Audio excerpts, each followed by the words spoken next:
Hoje, aqui no nosso sofá, um político, um jovem, já foi processado mais de 10 vezes. Com vocês, Davi Valença!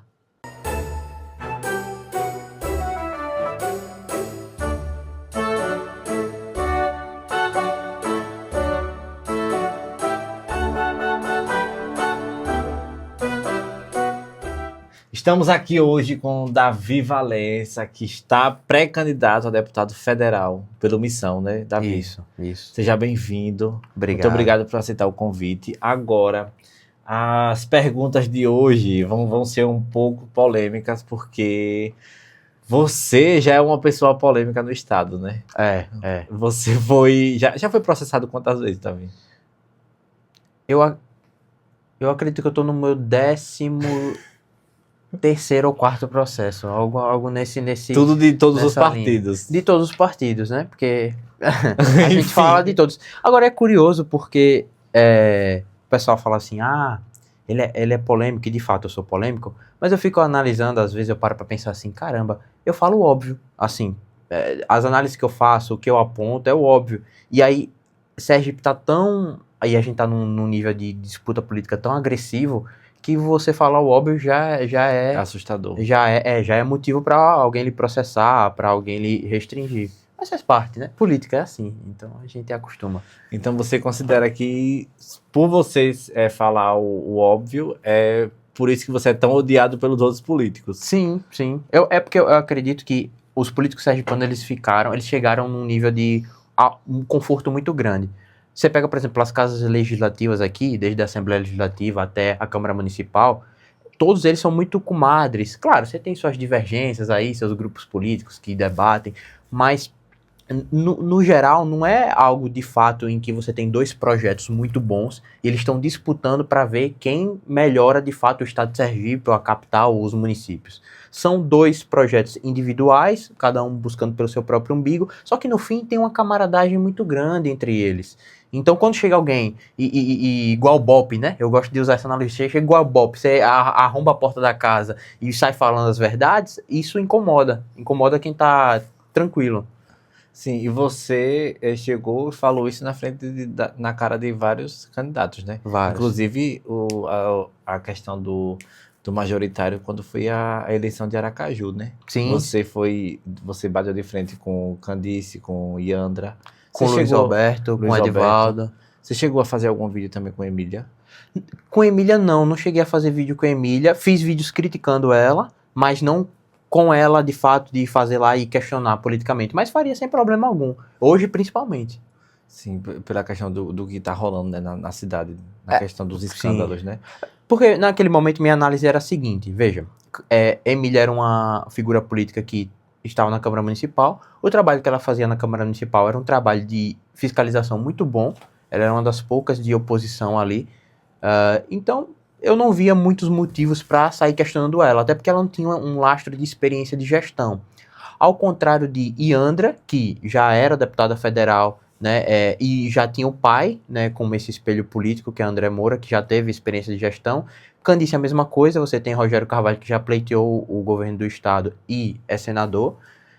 E olha que Candice eu questionei ela antes de fato do pleito. E o Luiz Roberto, que, bom, era o sucessor de Edivaldo Nogueira, eu questionei diretamente o próprio Edivaldo. Mas hoje, principalmente, não tenho problema nenhum em questionar Candice, mas questionei eles e foram histórias bem engraçadas.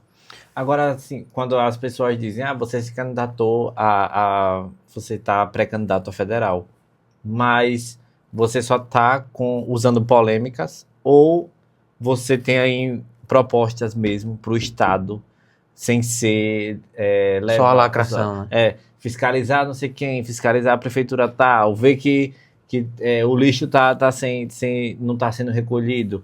Mas a questão das propostas mesmo, tem alguma proposta que você diga assim, não, essa proposta aqui eu quero levar lá para a Câmara e eu vou lutar até ela ser aprovada? Tem várias. Olha que interessante.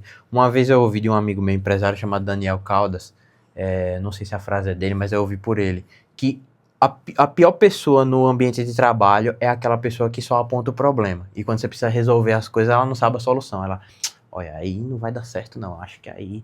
Olha, isso aqui, rapaz, isso aí vocês estão tentando... E ela nunca aponta a solução. Ao passo que na política também é muito ruim quando você é uma casca vazia, você só tem a lacração, você só sabe fazer o vídeo pelo like. Sim. Inclusive isso é tão ruim que o estímulo do like ele leva para outro objetivo que não é o objetivo da política, né, essencialmente.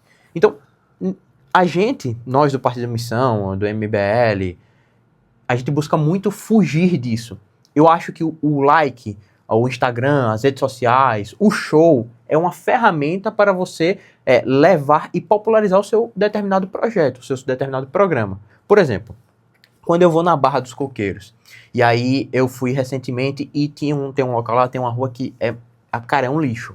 É um lixo completamente. O cheiro horrível, um dos piores cheiros que eu já senti na minha vida. E pior que eu tive que ficar lá 40 minutos, porque eu gravei o meu vídeo, aí tive que ficar esperando os meninos gravarem os deles, né? E a gente lá cheirando. Aqui, um cheiro horrível, cheiro de merda mesmo, assim. E aí eu brinquei, né?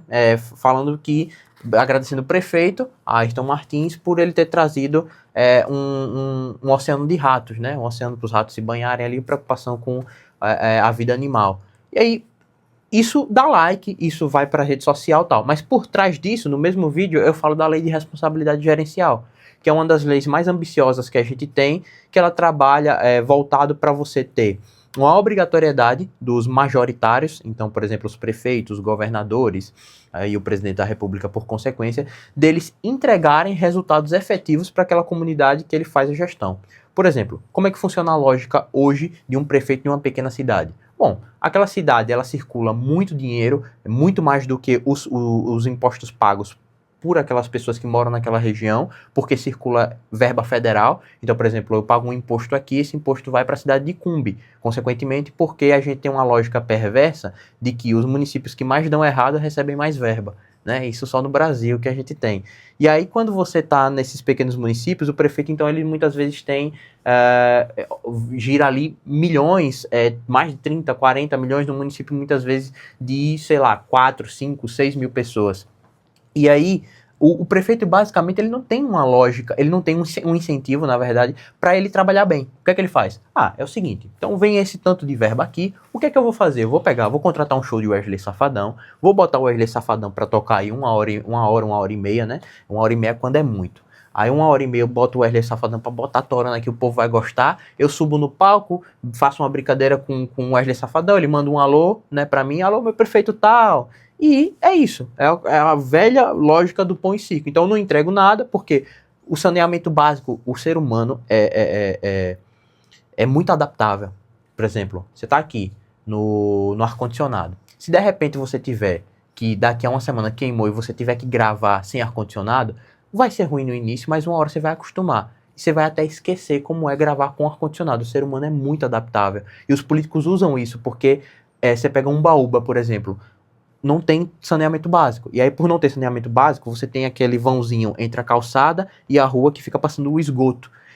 E cheira a merda a cidade, e as pessoas se acostumam com cheirar a merda, porque elas vão entendendo que aquilo ali é o novo normal, e aí elas não reclamam mais. E aí eu contratei o Wesley Safadão e tá tudo bem. A lei de responsabilidade gerencial quebra isso. Por quê? Ela vai dizer bem assim, olha, prefeito, em termos simples, vai ser o seguinte, você quer contratar o Wesley Safadão? Show de bola. Você vai ter que entregar índices altos de educação, saúde e segurança. Não entregou, não vai ter o Wesley Safadão. E entregou abaixo, entregou pior do que recebeu, tá inelegível. Ponto. Aí a pessoa, é muito radical, mas tem que ser assim.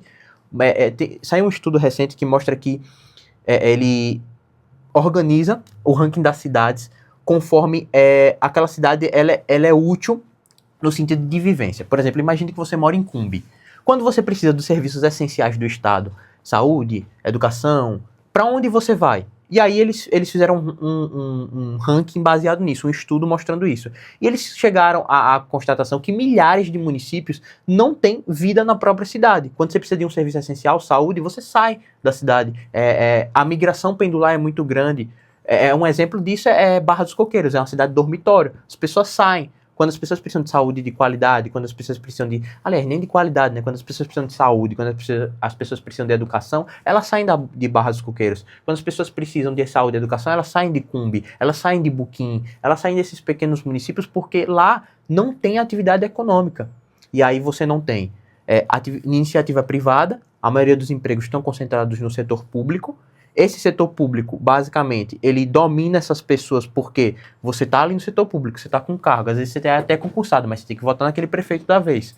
E aí eu prendo essas pessoas, não tem atividade econômica, quem domina são as mesmas oligarquias familiares, essas oligarquias compram votos, se mantêm no poder, e aí no máximo surge outra oligarquia para combater a oligarquia. E aí é como eu tenho uma situação de lagarto, onde eu tenho os reis e os ribeiros, os reis e os ribeiros, os reis, e fica nessa. E a gente não evolui para nada novo. Em Itabaiana é o Francisquinho e os bispos, Valmir Francisquinho e os bispos, e nada muda. E são duas faces da mesma moeda, que não levam nem Itabaiana nem Lagarto para o potencial econômico que elas poderiam ser. Agora, você falando assim nesses termos, o partido lhe fornece algum tipo de advogado, porque,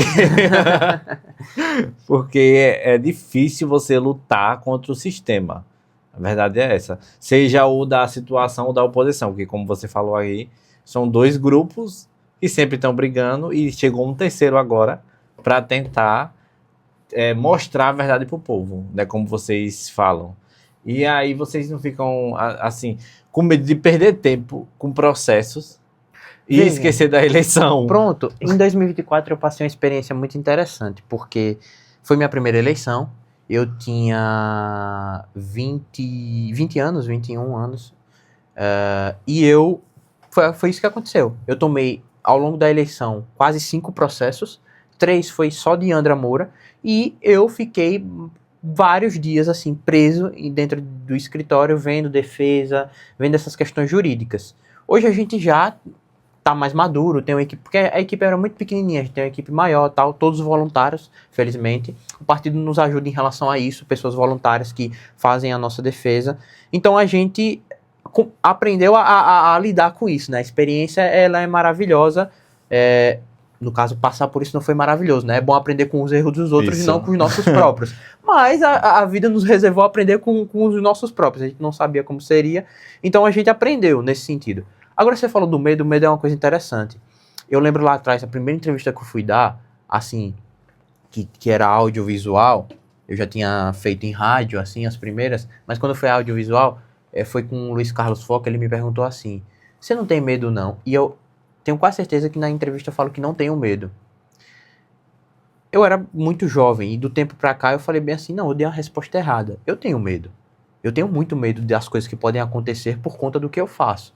Porém, minha coragem é maior que o meu medo e é isso que faz eu movimentar. Entendeu? Ficar parado seria uma escolha confortável. Mas ela não mudaria, não alteraria as coisas. E aí eu não me contento com isso. É uma coisa mais forte dentro de mim.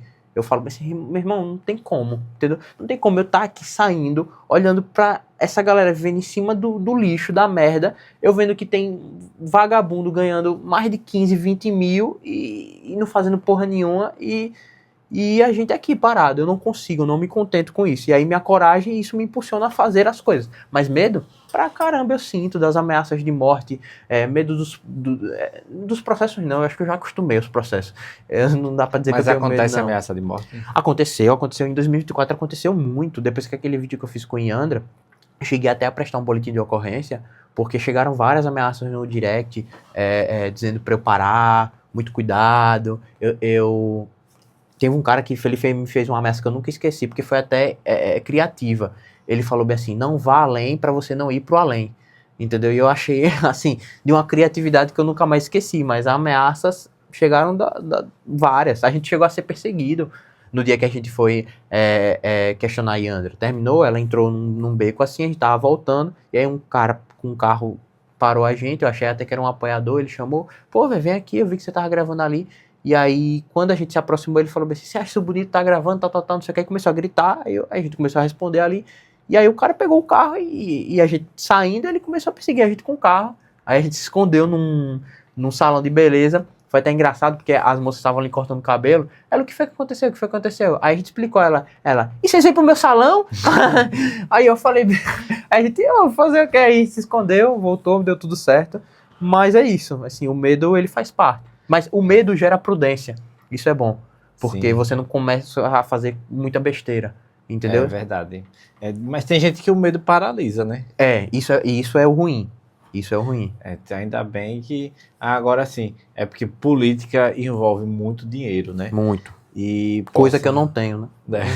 O partido, tem pessoas que falam do Partido Missão, que o partido faz vaquinha, porque abre mão de fundos eleitorais. Isso é verdade mesmo? Veja, a gente não abriu mão do fundo, a gente não tem mesmo. Na verdade, para não dizer que a gente não tem, a gente vai ter aí cerca de 3 milhões, só que para dividir para o país todo, é praticamente nada, né? A gente está com a diretriz partidária de priorizar as candidaturas femininas, entendeu? Que curioso, né? Então, um partido mais à direita falando uma coisa dessa, mas a gente está com essa prioridade. E aos outros candidatos, aos candidatos que têm mais popularidade nas redes sociais, a gente vai fazer vaquinha online, entendeu? Inclusive doem para minha vaquinha, quem quiser apoiar, a vaquinha de pré-candidato tá lá, e quero apoiar Davi Valença, tô precisando de ajuda, quiser chegar, o pessoal fala bem assim, quem domina ele é os empresários sergipanos. Oh meu Deus, eu queria tanto que o empresário sergipano chegasse assim, botasse um dinheiro, mas não tem, entendeu? Então, mas assim, como é que tá a adesão, assim, de vocês também com relação a essa vaquinha e com relação ao partido aqui em Sergipe? Pronto, aqui em Sergipe todos os nossos pré-candidatos têm vaquinha, né? A gente tava divulgando, mas é muito difícil, né? Imagine, você pegar um país que as pessoas estão desiludidas, as pessoas acreditam que ou elas são apaixonadas por um determinado político, ou elas acreditam que a política é tudo ladrão, né? O famoso, ou é tudo ladrão, ou quem não é ladrão, eu sou apaixonado por isso aqui. Então é muito difícil engajar as pessoas. Mas a gente luta contra isso. Então, faz parte, Renan, e assim, dá pra lutar porque é muito bom, né? A gente vê, por exemplo, o Renan. Renan bateu agora recorde na vaquinha dele, passou dos 1 milhão, é o que tem mais doações na vaquinha privada. E isso, assim, nos enche de esperança, de orgulho.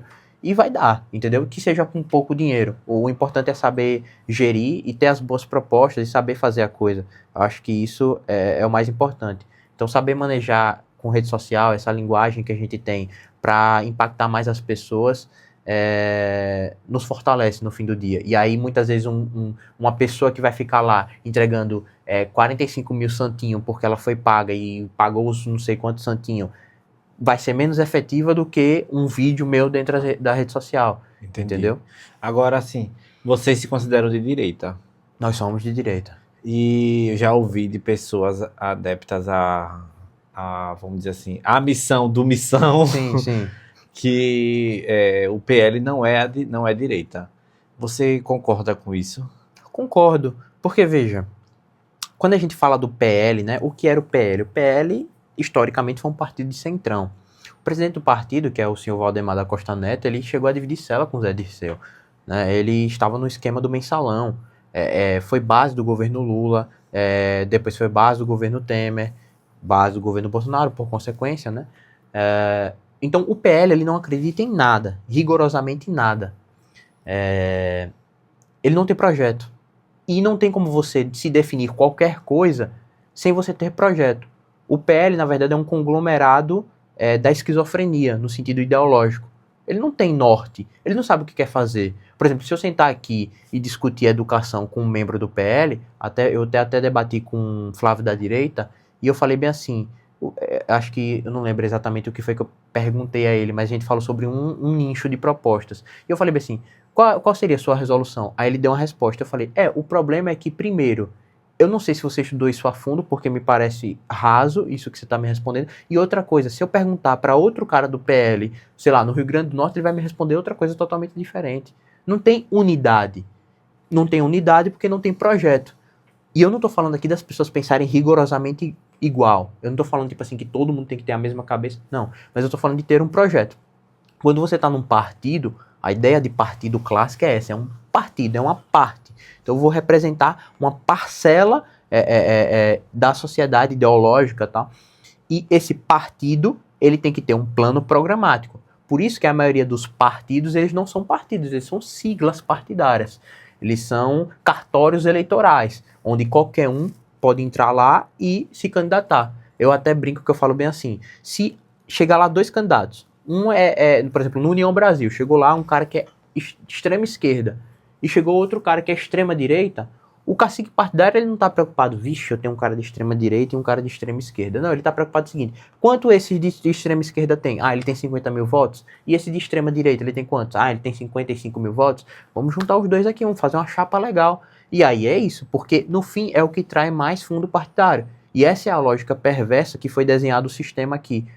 O que lhe traz mais força por partido, força pecuniária, é você ter mais deputados federais. E para você ter mais deputados federais, numa lógica pragmática, você não precisa se preocupar com ideologia. Você precisa se preocupar com um concurso carismático que é o Brasil. Por exemplo, eu não estou preocupado se o candidato ele é tecnicamente bom. Eu estou preocupado se ele é um palhaço soneca da vida que vai angariar votos e vai conseguir me ajudar a bater a cláusula de barreira. É tanto que um dos nossos discursos nós não vamos vender a mãe para passar a cláusula de barreira. Queremos passar a cláusula de barreira, mas não a qualquer custo. Não colocando qualquer um no partido. E por isso, aí eu faço a regressão de que o PL não é um partido de direita, porque não tem um plano programático, ideológico, de projeto que está à direita. Ele é o famoso sabor direita, né? Porque falam umas coisas aqui, gritam umas coisas ali, e eu acredito que dentro do PL tem pessoas que verdadeiramente são de direita. Acontece que o partido não é, e por conta do partido não ser, isso não se reverbera dentro da linha ideológica. Só você olhar, por exemplo, a linha de votação do próprio PL dentro do Congresso Federal. Diversas vezes vota com o PSOL, como vota com o PT. E o próprio Jair Bolsonaro, e aí é nesse momento que o bolsonarista ele vira pra mim, não, meu Deus, ele estava indo tão bem, criticando o centrão, a esquerda, agora ele vai falar de Bolsonaro. Mas tem que ser falado. Ele sancionou a emenda de Freixo. Jair Bolsonaro conduziu programas e projetos que são hoje pautas de esquerda. Por quê? Porque não tinha visão ideológica. Gritar que é de direita é fácil, agora na prática não tem projeto.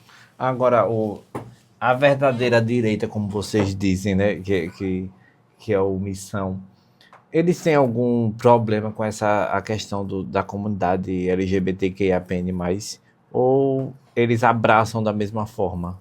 Não temos nenhum problema. Esse discurso, vamos colocar assim, de disputa, ele é um discurso construído pela esquerda, né, de que você historicamente você tem classes que são humilhadas ao longo da história, que sofrem preconceito, e isso é verdade. O problema é quando eles partem para a maneira como eu vou resolver esse problema. Então eles não querem buscar resoluções que sejam efetivas, eles querem buscar o acirramento dessas disputas, né? Então encontrar um inimigo, e isso me lembra muito, não sei se já ouviu falar do Golden Circle? Sim. Pronto.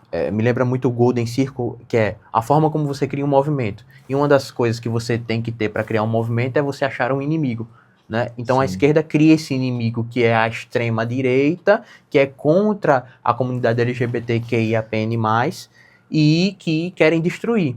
Fato é que, quando você pega historicamente aqui no Brasil, e que tiveram pouquíssimos, né? Vamos, assim, gestões de direita a nível estadual, municipal, federal, não teve nenhuma perseguição, não teve nenhuma restrição de direitos, ao contrário, a legislação ela só avança no sentido de maior proteção. Quando você pega, por exemplo, o programa do Partido Missão, não tem nada lá que seja contrário ou que seja restritivo de direitos contra a comunidade LGBTQIAPN+. Agora, o fato é que a análise aí social que eu faço é que esses grupos, essas comunidades, elas foram cooptadas para projetos individuais. Então, por exemplo, hoje, você pega aqui no estado. Quem é a representante maior dessa comunidade aqui? Linda Brasil. Linda Brasil, ela tem vários projetos que, em tese, são para a comunidade. Quantos desses projetos mudaram efetivamente a vida real das pessoas que sofrem com preconceito? Eu chutaria nenhum. Porque as reclamações elas são as mesmas. Você teve governos de esquerda que foram históricos aí, por exemplo, 2003, né? O Lula está indo para o seu quarto mandato, né? Aliás, terceiro. Quais as políticas públicas que avançaram no sentido de que não fossem decisões jurídicas, né? Porque, por exemplo, você teve aí o endurecimento em relação a crimes contra pessoas da comunidade LGBTQIA+, mas essas decisões foram a nível de STF. Quando você pega especificamente o governo federal, qual foi a grande decisão do governo federal que alterou a vida dessas pessoas? Eu diria que nenhuma. E eu diria mais. A gente, enquanto povo, enquanto sociedade, é uma sociedade muito flexível, no sentido do entendimento e da aceitação ao novo, ao diferente. Né? Temos nossos preconceitos, tem pessoas horríveis, como tem em todos os locais, mas a gente é muito flexível e a gente é muito adaptativo. E nesse sentido, eu diria que hoje o problema de pessoas que são da comunidade LGBTQIA+, é muito mais um problema de ordem geral do que de ordem específica. Vou explicar. Eu acredito que hoje, quem comunga dessa comunidade se preocupa muito mais com a dificuldade do crescimento material, de ter, construir e crescer economicamente, do que efetivamente com a evolução do preconceito dentro da sociedade. Não que ele não exista, mas ele vem em regressão e não em aumento, entendeu? Já a questão da dificuldade material, ela vem em aumento, não em regressão. Cada vez você tem mais dificuldade para crescer economicamente, para se estabelecer, para construir riqueza, e isso é um problema que é de ordem geral. Todos sofrem igualmente, e pouquíssimo se apresenta de resolução por parte da esquerda para esses problemas reais. Entendi. Agora, Davi, se nesse momento agora, todos os sergipanos estivessem olhando para você, assistindo a gente, e você pudesse dizer a eles o porquê que eles deveriam lhe dar uma chance e dar uma chance à omissão, o que é que você diria? Veja, eu diria o seguinte, que primeiro eu olharia para o sergipano e diria o seguinte, eu sei que muitas pessoas que estão em casa, elas estão cansadas, elas estão com a energia lá embaixo, né? Porque você vai vendo escândalo do INSS, aí você vê escândalo do Banco Master, e você vê que nada se alterou. Os nomes que disputam ao Senado são rigorosamente os mesmos, as pessoas que disputam uma cadeira no Congresso Federal são rigorosamente as mesmas, e parece que nada tem solução, apenas a gente está num ciclo repetitivo e que as coisas não mudam. Mas eu diria o seguinte, existe uma maneira das coisas se alterarem, e quando você vai olhar a evolução histórica do que é a política, a nível nacional e a nível estadual, nunca existiu um grupo como o grupo que fundou inicialmente o MBL, posteriormente fundou a Missão, que foi tão testado e que teve tantas chances de se corromper e não se corrompeu. E que agora tem um projeto sólido e sabe o que quer fazer com o Estado, consequentemente com o país. Então eu diria para você acreditar e investir nessas pessoas. É um senso comum você achar que os políticos são todos ladrões ou que só aquele determinado político é que é o bom. Eu diria e aconselharia a pessoa a investir no senso crítico, acreditar mais, sem ser trouxa, né? Porque às vezes a gente acredita demais e às vezes a gente coloca esperança naquilo que já morreu. Eu diria para investir mais no senso crítico e acreditar nas pessoas corretas. Então eu diria que ainda há esperança, ainda há um jeito de mudar, ainda há um jeito da gente buscar algo diferente. A gente só precisa tirar a bunda da cadeira e apoiar as pessoas certas. E eu acredito que hoje as pessoas certas estão concentradas no Partido Missão. Uma coisa que eu não ia falar, mas eu vou falar. Sim, sim. Vocês falaram de um projeto de um podcast, não foi assim? Uma conversa nossa, né? Sim, esse projeto justamente é para... porque vocês não têm tempo de TV e tem um espaço para poder usar para o partido? Não, na verdade não. Não está voltado nessa ideia. A ideia é o seguinte... A nível nacional, a gente entendeu que política não é só partidária. Ou seja, não é só sobre disputar eleições. Para você, de fato, levar seu projeto a um outro nível e mudar a realidade do país, você precisa estar no âmbito partidário, no âmbito cultural, entendeu? E aí no âmbito cultural se espalha para uma porrada de coisa, música, até Renan tem uma banda, né? Se espalha para produções audiovisuais, se espalha para leitura. E uma das coisas que a gente fez a nível nacional, né, mérito do pessoal de lá, eu falo a gente assim, mas de forma representativa, as pessoas que realmente levaram isso a cabo são pessoas muito mais inteligentes que eu, e geniais, na verdade, mas criaram a revista Valete, né, que é uma revista que ela é escrita por várias pessoas, vários pensadores de direita, e é que lá seria o caldeirão de ideias, né? E de lá surgiram boa parte das ideias que hoje estão escritas no Livro Amarelo. O Livro Amarelo é a ponta final dessa estrutura ideológica. É aquilo que foi consolidado, foi testado e consolidado, ele pinga no Livro Amarelo. E muitas ideias saíram de lá, da revista Valete. Então criou-se a revista Valete. Eu, aqui, com o pessoal que criou, que coordena o MBL aqui, a gente falou, caramba, por que a gente não agrega a revista Valete criando uma coisa específica aqui de Sergipe? E aí a gente ficou pensando nisso, ficou pirando, pô, o que é que a gente vai fazer, o que é que a gente vai fazer? E a gente criou o Sergipe Del Rey. O Sergipe Del Rey, ele é para ser um bracinho da revista Valete aqui no estado de Sergipe. Entendi. Entendeu? Com coisas escritas, com documentários, com análises. E aí a gente criou isso. E aí a ideia é criar um canal no YouTube, que a gente tá organizando para sair, que vai se chamar Del Rey TV. Entendeu? E lá a gente fazer lives voltados ao que a gente produz lá, nesse local. E, consequentemente, fazendo análises políticas. Então a ideia vai ser essa. Sergipe Del Rey por causa do nosso nome do nosso estado, né? E esse período em que muito da mídia era dominado pelos coronéis. Então a gente quis fazer essa brincadeira para mostrar que Sergipe Del Rey ainda existe, mas pode ser uma coisa diferente do que já significou. Entendi. Então, que bom. Eu sou uma pessoa que incentivo muitas pessoas a fazerem podcast, acredita? Sim.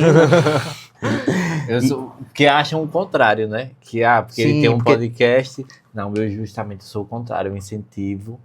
Quanto mais podcast para mim, melhor. Porque eu acho que se todo mundo for pro YouTube levar suas ideias, eu acho que fica uma coisa mais bonita do que só conteúdo do Instagram, aquele conteúdo rápido que é só pro povo rir, só pro povo rir. Mas eu acho que não, eu ainda sou do modo meio antigo, vamos dizer assim. Meio conservador da TV. Sim.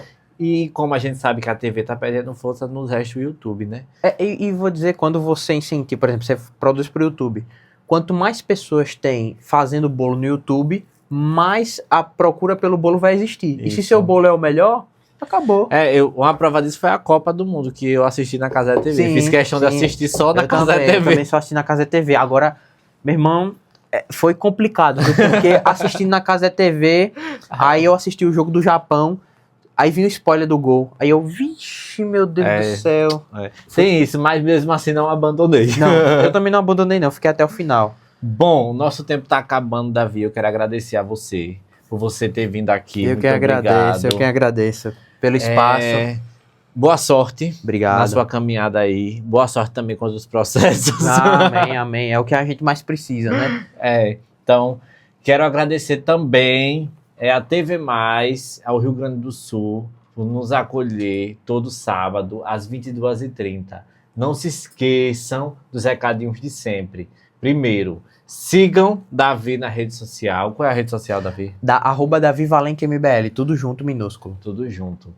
Me sigam também no Instagram, TikTok, Spotify e se inscreva no meu canal do YouTube. Por favor, por favorzinho, se inscreva no meu canal do YouTube. Muito obrigado, um beijão e até o próximo programa.